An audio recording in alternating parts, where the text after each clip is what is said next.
Chapitre 571. L'arrivée à Sichem et l'accueil qu'ils y rencontrent.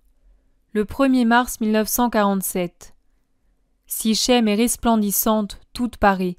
Elle est bondée de Samaritains qui se rendent à leur temple et de pèlerins de toutes les régions en route vers le temple de Jérusalem. Le soleil l'inonde tout entière. Elle s'étend sur les pentes orientales du mont Garizim qui la domine à l'ouest, aussi vert qu'elle est blanche. À son nord-est, le mont Ébal, d'aspect encore plus sauvage, semble l'abriter des vents du nord. L'endroit est fertile, enrichi par les eaux qui descendent des montagnes. Elle se partage entre deux petites rivières riantes, alimentées par une multitude de ruisseaux qui descendent vers le Jourdain. La magnificence de la fertilité déborde hors des murs des jardins et des haies des cultures maraîchères. Chaque maison est ornée de guirlandes de verdure, de fleurs, de branches où gonflent de petits fruits. La configuration du terrain rend les alentours bien visibles et de quelque côté que l'on se tourne, on ne voit que le vert des oliviers, des vignobles, des vergers et la couleur blonde des champs qui abandonnent chaque jour davantage le ton glauque du blé en épis pour prendre une délicate couleur jaune paille d'épis mûrs que le soleil et le vent, en les enveloppant et les courbant, rendent presque de la couleur de l'or blanc. Vraiment, les grains blondissent comme dit Jésus. Ils sont maintenant vraiment blonds après avoir été blanchissants à leur naissance, puis d'un vert de joyaux précieux pendant qu'ils grandissaient et épiaient. Maintenant, le soleil les prépare à la mort après les avoir façonnés à la vie. Et on ne sait pas s'il faut le bénir davantage en ce moment où il les conduit au sacrifice ou quand il réchauffait paternellement les sillons pour faire germer la semence et peigner la pâleur de la tige qui venait de percer, d'un beau vert plein de vigueur et de promesses. Jésus parlait de cela à son entrée dans la ville, en montrant l'endroit de sa rencontre avec la Samaritaine. Faisant allusion à cette lointaine conversation, il s'adresse à ses apôtres, excepté à Jean, qui a déjà pris sa place de consolateur auprès de Marie, très affligée. Est-ce que ne s'accomplit pas en ce moment ce que je disais alors ? Nous sommes entrés ici, inconnus et isolés. Nous avons semé. Maintenant, regardez, une moisson abondante est née de cette semence. Elle grandira encore, et vous la moissonnerez, et d'autres moissonneront plus que vous. « Pas toi, Seigneur ?» demande Philippe. « Moi, j'ai moissonné là où mon précurseur avait semé, puis j'ai ensemencé pour que, à votre tour, vous récoltiez la moisson et semiez la semence que je vous ai donnée. Mais de même que Jean-Baptiste n'a pas moissonné ce qu'il avait semé, ce n'est pas moi qui ferai cette moisson. Nous sommes... » « Quoi, Seigneur ?» demande Jude troublé. « Les victimes, mon frère. Il faut de la sueur pour rendre les champs fertiles, mais il faut le sacrifice pour rendre fertiles les cœurs. On se lève, on travaille, on meurt. Quelqu'un prend notre suite, se lève, travaille, meurt. Et un autre moissonne ce que nous aurons abreuvé de notre mort. »« Non, ne dis pas cela, mon Seigneur !» s'écrie Jacques, fils de Zébédée. « C'est toi qui parles ainsi, toi qui fus disciple de Jean-Baptiste avant d'être le mien. Ne te rappelles-tu pas les paroles de ton premier maître ? Il faut qu'il croisse et que moi je diminue. Lui comprenait la beauté et la justice de mourir pour donner aux autres la justice. Je ne lui serai pas inférieur. Mais toi, maître, tu es Dieu. Lui, c'était un homme. Je suis le Sauveur. En tant que Dieu, je dois être plus parfait que l'homme. Si Jean, qui était un homme, sut diminuer pour faire lever le vrai soleil, moi, je ne dois pas offusquer la lumière de mon soleil par un nuage de lâcheté. Je dois vous laisser un limpide souvenir de moi, afin que vous alliez de l'avant et que le monde grandisse dans l'idée chrétienne. Le Christ s'en ira, retournera là d'où il est venu, et c'est de là qu'il vous aimera en vous suivant dans votre travail et en vous préparant la place qui sera votre récompense. Mais le christianisme reste.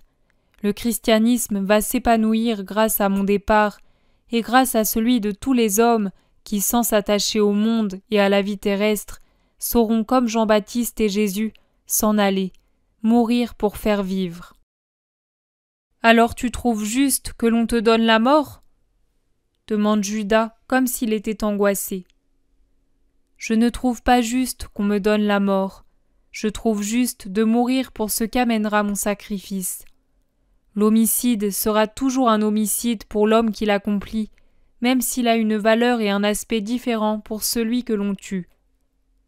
Que veux-tu dire par là ? Je veux dire que celui qui est homicide parce qu'on le lui commande ou qu'on l'y force, comme un soldat dans la bataille, un bourreau qui doit obéir au magistrat, ou un homme qui se défend contre un voleur, n'a pas le crime sur la conscience, ou n'a que le crime relatif de tuer l'un de ses semblables. En revanche, celui qui, sans en avoir l'ordre et sans y être contraint, assassine un innocent ou coopère à son meurtre, arrive devant Dieu avec le visage horrible de Caïn. Mais ne pourrions-nous parler d'autre chose ? Le maître en souffre. Tu as les yeux de quelqu'un que l'on tourmente. Il nous semble être à l'agonie. Si sa mère entend, cela la fait pleurer. Déjà, elle pleure tant derrière son voile. Nous pouvons parler de tant d'autres sujets. Ah, voilà que les notables arrivent. Cela vous fera taire. Paix à vous! Paix à vous! Pierre, qui était un peu en avant et s'était retourné pour parler, s'incline pour saluer devant lui un important groupe de citoyens de Sichem qui s'avancent très pompeux vers Jésus. Paix à toi, maître! Les maisons qui t'ont reçu l'autre fois sont toutes disposées à te recevoir, ainsi que beaucoup d'autres pour les femmes disciples et tes compagnons. Ceux qui ont reçu tes bienfaits récemment ou la première fois vont venir. Une seule manquera, car elle s'est éloignée d'ici pour mener une vie d'expiation. C'est ce qu'elle a dit et je le crois.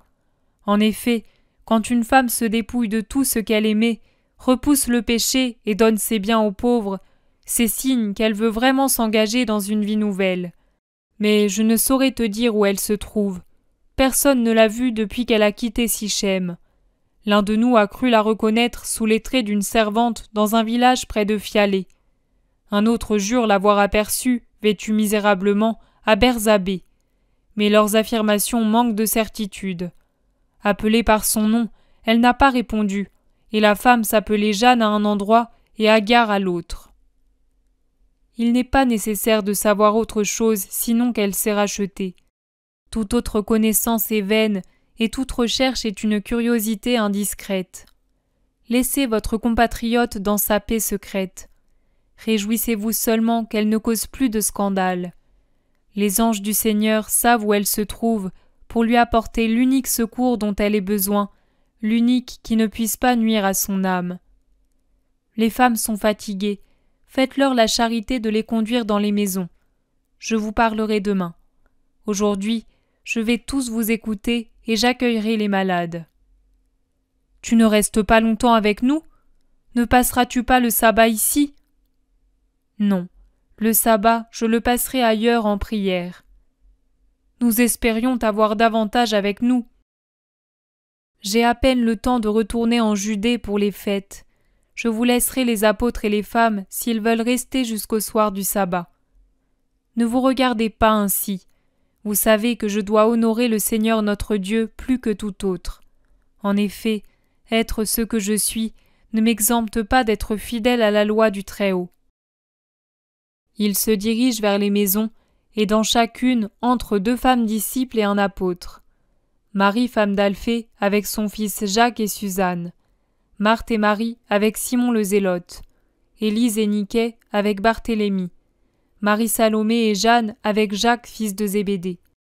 Puis Thomas, Philippe, Judas et Matthieu entrent en groupe dans une maison et Pierre avec André dans une autre. Jésus avec Jude, Jean et Marie sa mère entrent chez l'homme qui a toujours parlé au nom de ses concitoyens. Ceux qui suivent Jésus et les hommes d'Éphraïm, Silo et Lébona, sans compter d'autres pèlerins qui étaient déjà en route pour Jérusalem et ont interrompu leur voyage pour se mettre à la suite de Jésus, tous se dispersent dans la ville à la recherche d'un logement.